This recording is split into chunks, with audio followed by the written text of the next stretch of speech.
Alto a los incendios forestales. Y Arcatel, Asociación Regional de Canales de Televisión de Señal Abierta de Chile, presentan Portavoz Noticias.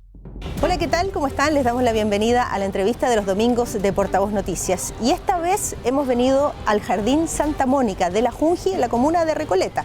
¿Por qué razón? Porque la Junta Nacional de Jardines Infantiles está impulsando una política inclusiva en todo nuestro país. Y este es un ejemplo de aquello. Aquí son bienvenidos los niños y niñas con discapacidad, también los niños y niñas de pueblos originarios y los hijos e hijas de inmigrantes. Hemos venido a conversar con la vicepresidenta de Junji, estamos con Desiree López, una serenense de corazón, me decía usted. Bienvenida y gracias por conversar con las regiones de nuestro país. Gracias a usted. Gracias. Usted decía que cuando era chiquitita en La Serena quería ser actriz. Sí. Pero después se enamoró de la educación parvularia. Sí, entré a estudiar educación parvularia sin tener mucho conocimiento y profundo, digamos, de lo que significaba estudiar esta carrera y ser una profesional de la educación parvularia. Y el primer año, primeras observaciones en los jardines infantiles, fue el enamoramiento absoluto. Los niños ahí tomando la leche con el bigote de leche, eso fue lo más maravilloso y lo que me entusiasmó y sabía que era ahí donde quería estar siempre. Quisimos conversar con usted, Desiree, porque Chile ha cambiado muchísimo. Probablemente desde que usted terminó de estudiar educación parvularia hasta ahora, los jardines infantiles, las salas cunas de nuestro país han cambiado también mucho. ¿Cómo podría usted describir ese cambio de los últimos años? Yo creo que ha sido un cambio, bueno, además de todo lo que significa el rostro social de nuestro país, que es muy distinto, hoy día mucho más diverso. También se ha dignificado la atención a los niños y a las niñas en los jardines infantiles. En un tiempo efectivamente había una pobreza que era una pobreza muy dura, en el tiempo cuando yo partí trabajando en la educación parvularia, el año 84, en los mismos jardines de Junji, era una pobreza muy profunda, muy dura, y yo diría que era una situación como también una mirada muy homogénea de la infancia. Hoy día tenemos una realidad distinta, los jardines infantiles pueden dar cuenta de eso, la infraestructura de los jardines, los colores, la diversidad de personas, de familias, de niños, de niñas, por supuesto que le ponen una estética distinta, más bonita, diría yo, y más real. Fíjese que hay algo que a nosotros nos gusta muchísimo de lo que está haciendo Junji y que es una política inclusiva. Sí. Por ejemplo, con los pueblos originarios, la interculturalidad, con los inmigrantes, que hoy día son muchos en nuestro país y qué bueno que así sea, y también con los niñitos y niñitas con discapacidad. ¿Qué se está haciendo en ese sentido? Yo diría que las políticas que se han ido implementando en la educación parvularia, y yo me remito al primer gobierno de la presidenta, creo que ahí se dio un salto también muy potente, cuando se visibiliza la educación parvularia y también se pone de relieve la importancia que tiene trabajar desde la edad más temprana, la tolerancia, más que la tolerancia, la inclusión, el sentir que somos todos distintos y que vamos a encontrar muchas similitudes en esa diversidad, o también dentro de la similitud vamos a encontrar cosas distintas. Entonces, la verdad es que creo que ahí se han ido implementando políticas en nuestra institución que tienen que ver con eso, en comprender que las dinámicas familiares son distintas, las construcciones de familias diferentes también, los tipos de infancia son distintos, las personas somos todas diferentes y en ese sentido, por supuesto, que en el marco también de que la educación es un derecho, no hay ningún motivo de que alguien pueda quedar excluido de una educación, por ejemplo, que es un derecho. Y en este caso, no importa de dónde proviene un niño o una niña, no importa la condición que tenga, ni biológica, si tiene las condiciones de poder interactuar y de poder aprender siempre, como todos los seres humanos, tiene que tener un espacio abierto para eso. Y en ese sentido nosotros hemos desarrollado también las políticas de familia, políticas de infancia, toda la política de inclusión que se descuelga de las políticas también gubernamentales, digamos, y nosotros las tenemos totalmente incorporadas. ¿Cuánta cobertura tiene, por ejemplo, la Junji en todo nuestro país? ¿A cuántos niñitos y niñitas acoge? 200.000 niños atendemos diariamente. Ajá. Y el 1% de esa población son hijos de inmigrantes. El 1% de esos 200.000. ¿Cuántos centros, por ejemplo, jardines infantiles, salas cuna, tiene la Junji en todo nuestro país? Nosotros tenemos alrededor de 3.000 jardines infantiles, considerando también las distintas administraciones, pero en general son 3.000 jardines infantiles. ¿Y dónde falta, cree usted, cobertura todavía? ¿En qué lugares de nuestro país? Hemos avanzado, yo diría que más bien, y me gustaría como referirme al salto tremendo que hemos dado en cobertura. Sin duda que siempre hay que avanzar, pero yo creo que el salto en cobertura que estamos dando es tan gigante que creo que eso se tiene que visibilizar, tal vez mucho más que todo lo que nos falta. Y eso hay que reconocérselo probablemente a la presidenta Bachelet en su duda, primer gobierno y en sin duda. O sea, yo creo que si hay un sello y la ciudadanía tiene que reconocer algo, yo creo que hay dos temas súper fundamentales que tienen que ver mucho con nuestra institución y que es el tema de las mujeres y de los niños y las niñas. La infancia. Aquí es donde precisamente nosotros podríamos decir que nuestra institución tiene esos dos rostros, los niños, las niñas y las mujeres. Y respecto de los inmigrantes en particular, ¿cuáles son las regiones, las zonas de nuestro país donde hay mayor cobertura de la Junji para niños y niñas hijos de inmigrantes? Nosotros tenemos la mayor concentración en Antofagasta, Ajá. en Tarapacá y en la región metropolitana. ¿Y cómo se expresa eso al interior de la Junji? Por ejemplo, ¿los hijos de inmigrantes tienen prioridad para la Junji? Sin duda, tienen prioridad. ¿Por qué?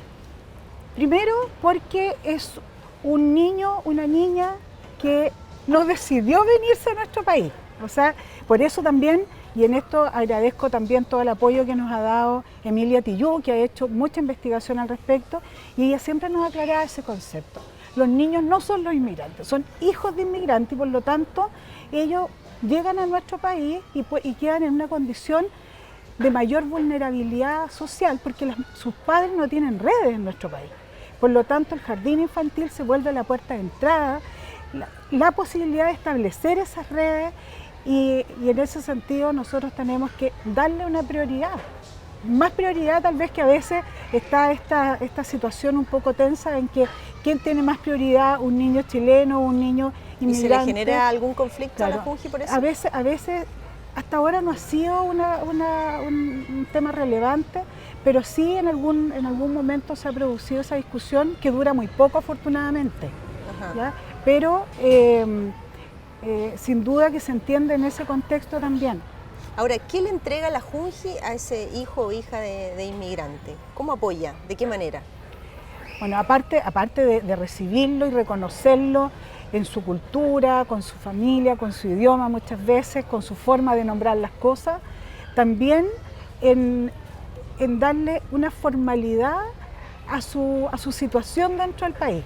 Regularizarla de alguna manera. El hecho de, por ejemplo, trabajar en conjunto con el registro civil para poder otorgarle un RUT, que en principio puede ser un RUT ficticio para que entre en el sistema, pero es la forma de que ya empieza a tener un reconocimiento como un ciudadano dentro de nuestro país. Y yo creo que eso ya es una tranquilidad enorme para la familia también, de saber que ya forma parte, digamos, de los niños y las niñas que van a aparecer en un registro en nuestro país. Eso ya es un punto importante desde lo más administrativo, por decirlo de alguna manera, pero yo creo que eso, si nos va acompañado del acogerlos amorosamente y respetuosamente en relación a lo que son, a cómo ellos se fueron constituyendo en su propia cultura, yo creo que no tendría mucho valor.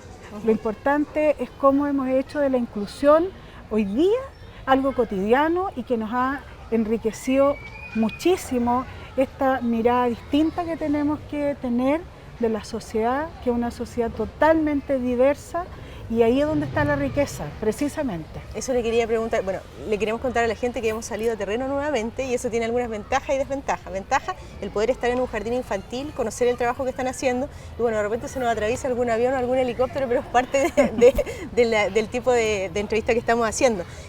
Riqueza. ¿Y por qué quiero centrarme en esto? Porque algunas personas verán con alguna distancia este fenómeno, ¿no?, de recibir una gran cantidad de inmigrantes, sobre todo en el último tiempo.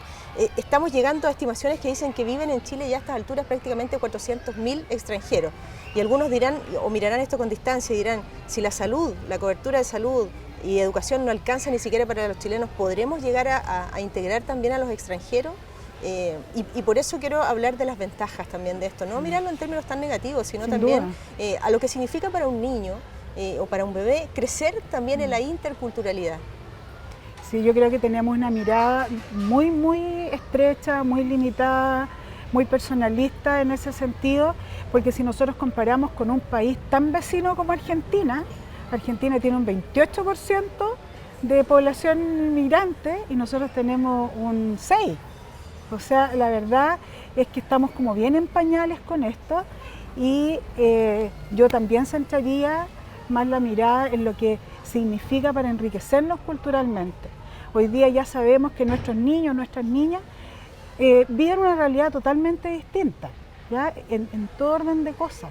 Son más tecnológicos, nosotros decimos son niños videns y ya también van a ser personas con una mentalidad y una visión del mundo más amplia, más latinoamericana, por ponerle un nombre. O más universal. Más universal, pero fundamentalmente están aprendiendo una cultura que también nos pertenece, que también nos corresponde, de la que también somos parte. Otro de los valores que nosotros compartimos en Arcatel, en los canales regionales, es la inclusión también para las personas con discapacidad. Y en ese sentido, ¿qué esfuerzo ha hecho los jardines, las salas cunas de la Junji para incluir a aquellos niñitos, niñitas que viven con alguna discapacidad? En términos de infraestructura, por ejemplo. Sí, a ver, yo creo que aquí hay un tema que es bien importante y es cuánto nosotros tenemos que poner en el jardín infantil, cuánto tenemos que adecuar una infraestructura que sin duda es importante, pero nosotros hoy día estamos apostando a otro tema que también es súper potente y que tiene que ver con un cambio de las estrategias metodológicas, es tener un paradigma distinto a la educación, que no es alcanzar siempre un estándar donde siempre es odioso. Te fijas, siempre vas a tener niños que a lo mejor ese estándar no lo alcanzan, a lo mejor un montón que sí, pero la idea hoy día es centrar la mirada y poner los contextos de aprendizaje para los niños donde todo, independiente de su condición, tengan la posibilidad de alcanzar un objetivo de acuerdo a sus posibilidades. Y nosotros, por supuesto, ir entregando más herramientas para que puedan ir evolucionando en eso. Pero fundamentalmente considerar de que independiente de la condición de cualquier ser humano, va a aprender igual. Cuando nosotros le ponemos un estándar, pareciera ser que no logro aprender, nunca alcanzo el estándar. Por lo tanto, creo que en ese sentido nosotros hoy día, además de las infraestructuras que están aumentando, hay rampas ahora, metros cuadrados por niño, las rampas y todo aquello que sin duda va a ayudar a que la persona sea más independiente, porque tenemos claro que muchas veces la discapacidad es más por el ambiente que me pone las dificultades para ser independiente que la misma dificultad que puede tener la persona, que logra movilizarse, si tiene las condiciones, logra moverse, relacionarse, etc.